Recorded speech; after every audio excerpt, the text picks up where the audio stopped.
Assalamualaikum warahmatullahi wabarakatuh. Perkenalkan, nama saya Eva Yuniarti sebagai moderator dalam tugas presentasi mata kuliah dasar-dasar manajemen mengenai kepemimpinan Islam. Di sini saya bersama rekan-rekan saya. Yang pertama ada Eva Koryapala sebagai pemateri dan ada Dwi Yuni sebagai operator.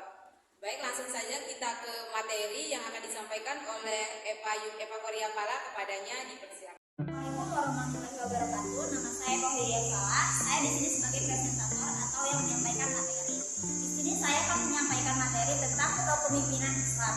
Materi yang saya akan bahas diantaranya ada pengertian, ada prinsip, sifat, serta peran kepemimpinan Islam. Yang pertama saya akan menjelaskan pengertian kepemimpinan Islam. Kepemimpinan Islam adalah kemampuan seseorang atau individu untuk mengarahkan dan memotivasi tingkah laku orang lain, serta ada usaha kerjasama sesuai dengan Al-Quran dan hadis untuk mencapai tujuan yang diinginkan bersama. Jadi, kepemimpinan Islam ini merupakan model kepemimpinan yang dilandasi oleh Al-Quran dan hadis atas praktik Rasulullah dan sahabat-sahabatnya. Dalam pandangan Islam, kepemimpinan adalah amanah dan suatu tanggung jawab yang tidak hanya dipertanggungjawabkan oleh anggota-anggota yang dipimpinnya, melainkan juga akan dipertanggungjawabkan kepada Allah Subhanahu wa Ta'ala. Kemudian saya akan menjelaskan prinsip kepemimpinan Islam. Di antaranya ada prinsip tauhid, prinsip musyawarah, prinsip keadilan, serta prinsip kebebasan. Yang pertama ada prinsip tauhid. Tauhid merupakan dasar utama pemimpin Islam dalam menjalankan kepemimpinan Islam. Nilai tauhid adalah pemilik primer langit, bumi, dan seisinya, yaitu Allah Subhanahu wa Ta'ala. Sedangkan manusia sebagai pemilik sekunder. Kepemimpinan dalam pandangan Al-Quran bukan sekedar kontak sosial antara sang pemimpin dengan masyarakat atau bawahannya, tetapi juga merupakan ikatan perjanjian antara dia dengan Allah Subhanahu wa Ta'ala. Yang kedua ada prinsip musyawarah. Prinsip musyawarah yaitu mengutamakan musyawarah sebagai prinsip yang harus diutamakan dalam kepemimpinan Islam. Al-Quran dengan jelas menyatakan bahwa seseorang yang menyebut dirinya sebagai pemimpin wajib melakukan musyawarah dengan orang yang berpengetahuan atau orang yang berpandangan baik. Allah Subhanahu wa Ta'ala berfirman dalam Quran surat Asy-Syura ayat 38 yang artinya, dan bagi orang-orang yang menerima seruannya dan mendirikan sholat serta urusan mereka dengan musyawarah di antara mereka, dan mereka menafkahkan sebagian dari rezeki yang kami berikan kepada mereka. Yang ketiga ada prinsip keadilan. Prinsip keadil yaitu prinsip berlaku adil. Pemimpin sepatutnya mampu memperlakukan semua secara adil, tidak berat sebelah dan tidak memihak. Dalam konteks organisasi, keadilan seorang pemimpin menjadi faktor yang menentukan kinerja dan motivasi seseorang bawahan. Keadilan sendiri memiliki dua makna yang sering dikemukakan para ulama. Yang pertama, adil dalam arti sama, artinya tidak membeda-bedakan satu dengan yang lain. Persamaan yang dimaksud adalah hak. Kedua, adil dalam artian seimbang. Keseimbangan tidak mengharuskan adanya persamaan kadar yang besar dan kecilnya ditentukan oleh fungsi yang diharapkan darinya.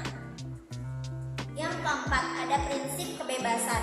Yang dimaksud kebebasan ini adalah kebebasan berpikir, mampu memberikan ruang dan mengundang anggota kelompok untuk mengemukakan kritiknya, dan mereka memberikan kebebasan untuk mengeluarkan pendapat atau keberatan mereka dengan bebas, serta harus dapat memberikan jawaban atas setiap masalah yang mereka ajukan. Selanjutnya saya akan menjelaskan sifat kepemimpinan Islam, yaitu ada sidik, amanah, fotonah, dan tabligh. Sidik bermakna kebenaran dan kesungguhan dalam bersikap, berucap, serta berjuang melaksanakan tugasnya. Seseorang pemimpin harus memiliki sifat sidik agar segala sesuatu yang dilakukan dalam kepemimpinannya memiliki dasar agama dan benar, yang akhirnya akan membawa kemaslahatan bagi umat yang dipimpinnya. Yang kedua ada amanah. Seseorang pemimpin harus memiliki sifat yang dapat dipercaya. Amanah bermakna kepercayaan yang menjadikan seorang pemimpin memelihara sebaik-baiknya apa yang diserahkan kepadanya, sehingga tercipta rasa aman bagi semua pihak. Yang ketiga ada fatona. Seorang pemimpin harus memiliki sifat fatona atau yang berarti kecerdasan. kemampuan menghadapi dan menanggulangi persoalan muncul mendadak sekalipun. Yang keempat ada tablik. Tablik dalam konteks kepemimpinan dapat diartikan sebagai kemampuan pemimpin untuk menggerakkan, mempengaruhi, mengajak, memotivasi, berkomunikasi dalam organisasinya.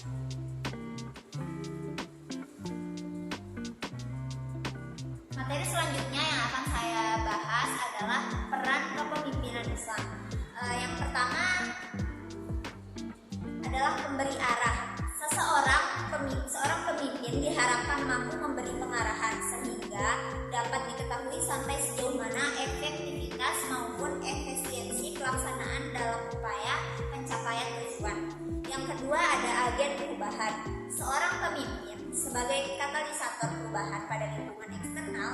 Untuk itu pemimpin harus mampu mengantisipasi perkembangan dunia luar serta menganalisis implikasinya terhadap yang tepat untuk menjawab hal yang utama dan prioritas atas perubahan tersebut, mempromosikan penelitian serta memberdayakan karyawan. Yang ketiga adalah pembicara. Pemimpin sebagai pembicara ahli, pendengar yang baik dan penentu visi organisasi merupakan penasihat negosiator organisasi dari pihak luar agar memperoleh informasi dukungan, ide, dan sumber daya yang bermanfaat bagi perkembangan organisasinya. Yang keempat ada pembina. Pemimpin adalah pembina tim yang memberdayakan individu-individu dalam organisasinya dan mengarahkan perilaku mereka sesuai visi yang telah dirumuskan. Dengan kata lain, ia berperan sebagai mentor yang menjadikan visi menjadi realitas. Baik, terima kasih kepada Eva Koriapala yang telah menyampaikan materi dengan sangat baik. Jadi dari presentasi kali ini dapat kita simpulkan bahwa kepemimpinan Islam itu merupakan model kepemimpinan yang berpijak kuat pada sumber Al-Quran dan As-Sunnah atas praktek Rasulullah dan para sahabat. Kemudian prinsip-prinsip dari kepemimpinan Islam itu ada prinsip tauhid, prinsip musyawarah, prinsip keadilan, dan prinsip kebebasan. Prinsip-prinsip ini harus diwujudkan dengan sifat kepemimpinan Islam, yaitu yang pertama ada sidik, amanah, batanah, dan tablik. Kemudian peran kepemimpinan Islam ini ada peran pemberi arah, yaitu seorang pemimpin dapat diharapkan mampu memberi pengarahan sehingga dapat diketahui sampai sejauh mana efektivitas maupun efisiensi pelaksanaan dalam upaya pencapaian tujuan. Kemudian pemimpinan itu sebagai agen perubahan, yaitu pemimpin sebagai katalisator perubahan pada lingkungan eksternal. Yang ketiga ada pembicara, yaitu pemimpin sebagai pembicara ahli, pendengar baik, dan penentu visi organisasi. Terus yang keempat ada pembina, yaitu pemimpin adalah pembina tim yang memperdayakan individu-individu dalam organisasinya dan mengarahkan perilaku mereka sesuai visi yang telah dirumuskan. Sekian dari kelompok kami. Assalamualaikum warahmatullahi wabarakatuh.